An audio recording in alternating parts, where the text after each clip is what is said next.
Que se passerait-il si un énorme astéroïde frappait la Terre? Un titre plus juste pour cette vidéo aurait été « Que se passera-t-il quand un énorme astéroïde frappera la Terre ?» En effet, le conditionnel est ici inutile. Statistiquement, un gros impact, menant à une extinction de masse, a toutes les chances de se produire d'ici quelques millions ou dizaines de millions d'années. Bon, je vous rassure tout de suite, aucun objet dangereux n'est actuellement identifié.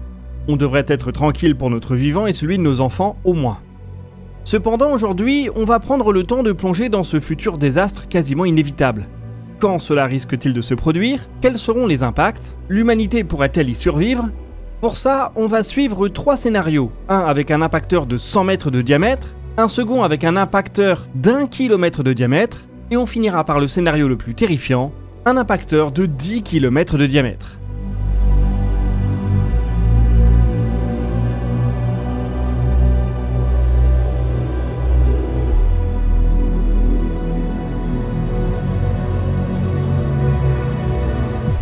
Des objets de petite taille, il en rentre dans l'atmosphère tous les jours.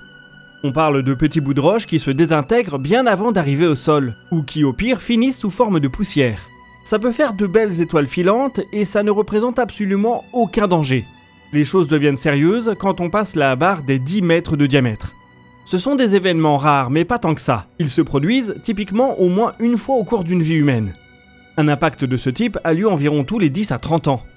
Un objet de cette taille a toutes les chances d'exploser en altitude, ce qui le rend déjà dangereux. Même si aucun débris n'arrive au sol, l'onde de choc de l'explosion peut briser les vitres sur des dizaines ou centaines de kilomètres à la ronde. C'est ce qui s'est passé en 2013 à Chelyabinsk, avec un objet un peu plus gros d'environ 20 mètres de diamètre.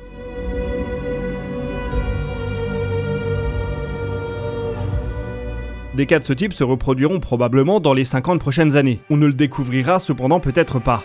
S'ils ont lieu au-dessus des océans ou des régions polaires, ils pourraient tout à fait passer inaperçus.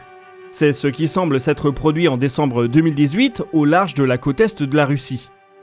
Un satellite a par hasard capturé l'événement, sans quoi il nous aurait complètement échappé, malgré les 10 mètres de diamètre de l'objet et l'énergie phénoménale libérée.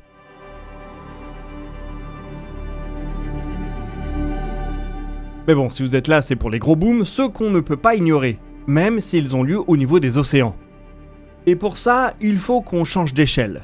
La NASA a un petit nom charmant pour les impacteurs qui font une centaine de mètres de diamètre. Elle les appelle les City Killers. Et je pense que ça résume très bien ce qu'on peut attendre d'un tel impact. Heureusement pour nous, ce sont des événements bien plus rares que pour les astéroïdes d'une dizaine de mètres. Un City Killer frappe la Terre tous les 5 à 10 000 ans environ. Gardez cependant à l'esprit qu'il est très dur de faire des statistiques avec des événements qui ne se sont pas produits de mémoire de civilisation. Mais en règle générale, les impacteurs les plus gros ont les fréquences d'impact les moins élevées. Heureusement pour nous.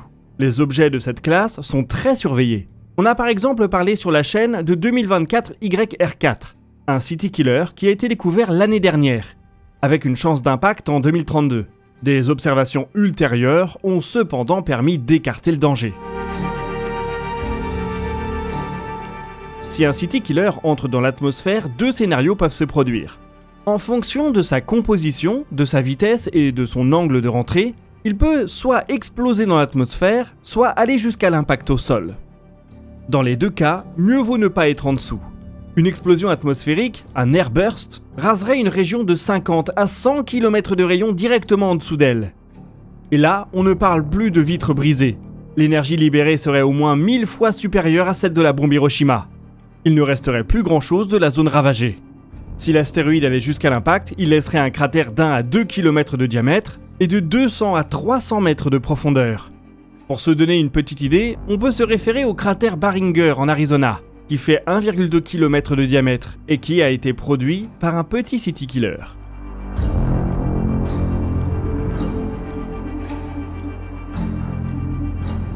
Avec un tel impact, l'onde de choc puis l'onde thermique dévasterait et incendierait toute la région environnante. Une onde sismique équivalente à un tremblement de terre de magnitude 7 à 8 se propagerait également à partir du point d'impact. Des débris incandescents retomberaient à des dizaines de kilomètres, augmentant l'intensité des incendies. Pour la région touchée, ce serait un désastre sans nom, mais l'impact n'aurait pas de conséquences mondiales. Quelqu'un situé à l'autre bout de la Terre ne remarquerait rien. Il y aurait éventuellement un nuage de poussière temporaire au niveau du continent affecté, mais il ne prendrait pas de proportion globale. Le scénario le plus probable, cependant, est que l'impact ait lieu en mer. Et oui, la Terre est recouverte à 70% par des océans. Mais là aussi, ce ne serait pas joli. À l'impact, une colonne d'eau serait projetée dans les airs, un énorme champignon de vapeur d'eau qui serait visible à des dizaines de kilomètres à la ronde. Et bien sûr, cela serait accompagné de vagues immenses qui représentent le vrai danger de cet événement. Au niveau de l'impact, elle serait énorme, jusqu'à 100 mètres de haut. Des modèles récents montrent cependant qu'elle se disperserait assez vite. À quelques centaines de kilomètres du point d'impact, on ne serait plus qu'à une dizaine de mètres de hauteur. Ça reste suffisant pour ravager une ville côtière, mais si l'impact a lieu au niveau du point Nemo, l'endroit de l'océan Pacifique le plus éloigné de toute terre émergée, on pourrait s'en sortir relativement intact. Gardons à l'esprit qu'il s'agit de prédictions modélisées. D'habitude, on aime bien confronter les modèles au réel, c'est comme ça que la science avance. Mais dans ce cas précis, je serais bien content qu'on en reste au stade des simulations informatiques, quitte à se planter largement. On est dans un des rares cas où la science cherche activement à éviter la connaissance expérimentale. Bon, vous le voyez, un impacteur de 100 mètres de diamètre, ça fait déjà du dégât. Ça marquerait violemment la région impactée, mais ça ne représenterait pas de danger pour l'ensemble de l'espèce humaine. Il est donc temps de changer d'échelle pour voir à quoi ressemblerait l'impact d'un objet d'1 kilomètre de diamètre. En termes de fréquence, on estime que les impacts de cette catégorie ont lieu tous les demi-millions d'années environ. Homo sapiens existe depuis 300 000 ans, donc il y a de bonnes chances qu'un événement de ce type ne se soit jamais produit de mémoire d'homme. À cette échelle, le scénario Airburst paraît improbable. L'objet est trop gros, trop massif pour pouvoir exploser et se désintégrer dans l'atmosphère. Il arriverait donc très certainement jusqu'à l'impact au sol ou en mer. Un astéroïde d'1 kilomètre de diamètre est 10 fois plus gros qu'un astéroïde de 100 mètres. Seulement, la grandeur qui nous intéresse pour connaître l'ampleur de l'impact, c'est sa masse. Et malheureusement pour nous, un astéroïde d'1 kilomètre de diamètre est à composition équivalente environ 1000 fois plus massif qu'un astéroïde de 100 mètres. L'énergie libérée à l'impact serait donc démentielle. La comparaison avec Hiroshima n'a ici même plus de sens. On est sur un événement cataclysmique qui affecterait durablement la Terre entière. Avec un impact au sol, le cratère atteindrait 10 à 20 km de diamètre, en fonction de la vitesse et de l'angle de rentrée. De quoi faire complètement disparaître la région parisienne. Je ne parle même pas de la raser, mais de la remplacer par un cratère. Il ne resterait plus rien, pas un bloc de béton, pas un bout de verre, juste un grand trou où il y avait auparavant Paris. Bon, en réalité, l'impact aurait plus de chances de se dérouler en Sibérie ou dans le désert du Sahara. Mais il ne faut pas croire qu'on pourrait l'ignorer pour autant. L'onde de choc et les incendies se répandraient sur des centaines de kilomètres à la ronde. Et l'onde sismique accompagnant l'impact dépasserait la magnitude 9, de quoi ravager les pays environnants. Ce qui rend cependant un tel impact vraiment dangereux, c'est son effet sur la climatologie. Les éjectats de l'impact, toute la matière vaporisée dans l'air, seraient projetés jusque dans la stratosphère. Ils auraient un effet obscurcissant. Ils filtreraient une partie de la lumière du soleil, faisant chuter les températures au sol et réduisant l'efficacité de la photosynthèse. Pour un impacteur d'1 kilomètre, l'effet pourrait durer de quelques mois à quelques années. Il engloberait au moins un hémisphère et assez probablement la Terre entière. Ce brusque changement climatique, bien que temporaire, coûterait probablement très cher à bien des espèces. Les humains verraient leur récolte agricole maigrir, avec éventuellement des ruptures de chaîne alimentaire, donc des famines. Même si l'impact avait lieu loin des zones peuplées, son effet indirect se compterait tout de même en dizaines ou centaines de millions de morts. Avec un impact en mer, on ne serait pas beaucoup mieux loti.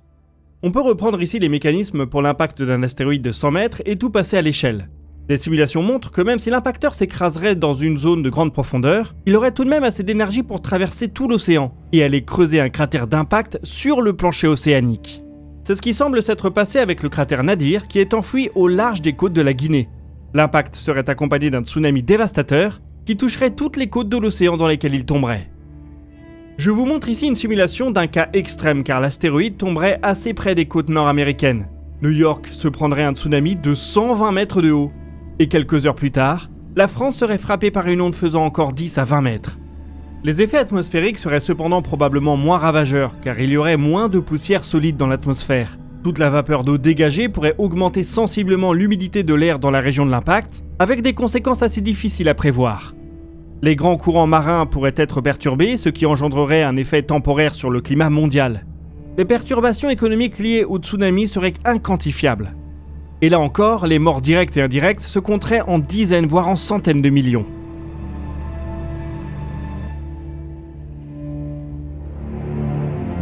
Mais au final, tout ça n'est qu'un amuse-bouche puisqu'on va encore changer d'échelle pour s'intéresser à un impacteur de 10 km de diamètre.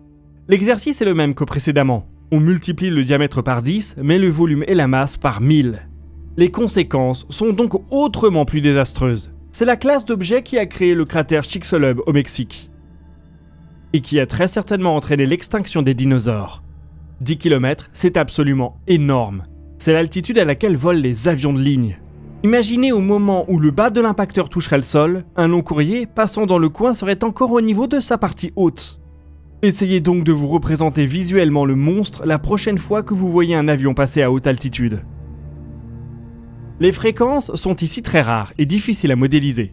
Un impact de ce type n'a probablement lieu que tous les quelques dizaines ou centaines de millions d'années. Il y a donc toutes les chances que l'humanité s'éteigne d'une autre manière avant d'être confrontée à un tel cataclysme. Car oui, c'est bien d'extinction qu'on parle dans ce cas. Le cratère de Chicxulub fait 200 km de diamètre pour 20 à 30 km de profondeur. Une région qui peut tout simplement être rayée de la carte. Littéralement. Pour nos deux échelles d'impacteurs précédentes, on a d'abord parlé de destruction locale, puis éventuellement d'effets climatiques mondiaux. Avec un impacteur de 10 km, même l'onde de choc initiale serait mondiale. Elle parcourrait toute la planète. Les incendies se répandraient sur des milliers de kilomètres, ils pourraient même devenir intercontinentaux, si la cendre voyageait suffisamment loin. Des pluies de roches en fusion affecteraient les régions proches. L'onde sismique accompagnante viendrait s'inscrire sur une échelle de Richter à 2 chiffres, une destruction incommensurable. Avec un impact océanique, on aurait les mêmes effets et en prime des tsunamis dévastateurs, qui viendraient raser toutes les infrastructures côtières, probablement sur toute la planète. Malgré toute cette destruction initiale, le plus dur serait encore à venir. L'effet sur le climat serait en effet beaucoup plus violent qu'un impacteur d'1 kilomètre. La quantité de roches vaporisées dans l'atmosphère serait démentielle. Cela entraînerait un blocage conséquent de la lumière solaire pendant au moins plusieurs années. Il en résulterait un effondrement global des chaînes alimentaires, une extinction de masse. C'est cet après-choc, ce fameux hiver nucléaire, qui semble avoir porté le coup de grâce aux dinosaures. Même avec toute sa technologie et son inventivité, il est probable que l'humanité n'y survivrait pas non plus.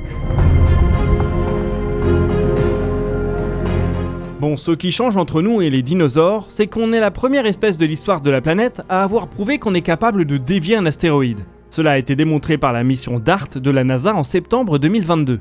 On est aussi la première espèce à surveiller activement ces dangers, en cataloguant un maximum d'astéroïdes du système solaire. Si le pire venait à se reproduire assez prochainement, on aurait peut-être une chance. Pour le moment, tous les signaux sont au vert. Aucun objet dangereux n'est identifié. La Lune a peut-être une chance de se prendre sur le coin du nez YR 2024. Ce serait un cas d'étude passionnant et sans danger pour nous. L'observatoire Vera Rubin est par ailleurs en train de démarrer son activité. Et on s'attend à ce qu'il identifie un grand nombre de nouveaux astéroïdes. On verra alors si le danger est toujours loin ou s'il faut tenter notre chance pour dévier un astéroïde. Et éviter les scénarios qu'on a explorés dans cette vidéo. Allez, voilà qui boucle ce dossier de l'espace. Je vous invite à partager vos questions et remarques dans les commentaires, nous y répondrons dans une prochaine vidéo. Vous pouvez consulter la description pour retrouver nos sources et nos réseaux sociaux. Quant à nous, on se donne rendez-vous la semaine prochaine pour un nouveau DNDE, et d'ici là, citoyennes, citoyens, portez-vous bien.